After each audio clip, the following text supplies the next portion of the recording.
students, I hope your preparation is going good. If not, don't worry. Sri Gurukula is here to help you. And I am Anmol Yadav. I will be your physics and mathematics mentor. I am an NEET graduate. So bring out your books. Let's make your preparation stress-free.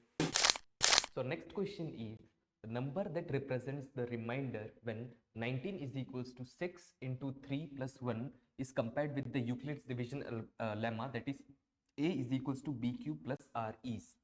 So in Euclid's division lemma, that is this A is equals to B cube plus R. Here this is dividend is equals to divisor into quotient plus remainder. So this is our remainder. So if we'll compare this with 19 is equals to 16 into 3 plus 1, our remainder is actually 1. So our correct answer should be C option. I will be back soon. Till then, keep practicing. This is Anmol Yadav from Sri Gurukula signing off.